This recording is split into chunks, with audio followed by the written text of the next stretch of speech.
Welcome to the Introductions Necessary podcast, a daily introduction to the contributions of women working in STEM fields. Susan Jane Cunningham was integral to the building of the mathematics and astronomy departments at the newly founded Swarthmore College in Pennsylvania in 1869.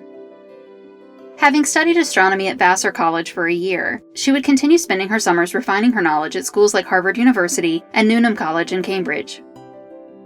She was promoted to the school's first professor of astronomy and a professor of mathematics in 1871.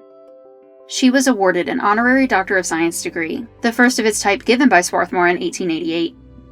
The same year, she was promoted to the mathematics department chair at Swarthmore and was given permission to design, build, and equip the school's first observatory.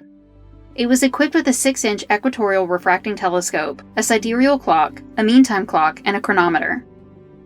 She taught at the college until her retirement in 1906. At which time, then-Senator Sproul, a former student of Cunningham, remarked, "She has been a believer in honest work for herself and for her students as well. In her makeup, sham and superficiality have no place. Her straightforwardness in speech and in method in her classroom and in her daily life has left an influence for good on hundreds who have been here." Even after retirement, she continued to help grow the observatory by securing a photographic telescope for them 2 years later.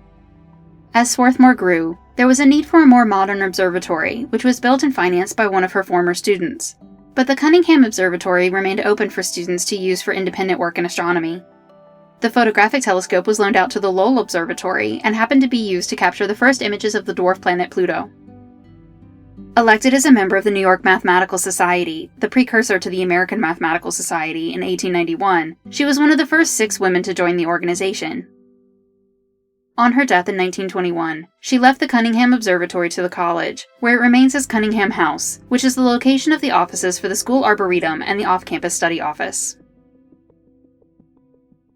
Introductions Necessary is a production of 9 Hour Films. Our music was composed by Kristen Baum. Please visit our website, introductionsnecessary.com, to listen to previous episodes and learn more about the women featured in this program. We would love for you to introduce yourself to us on Patreon. You'll get the latest updates and find out how to support the podcast on patreon.com/9hourfilms. Thank you for listening.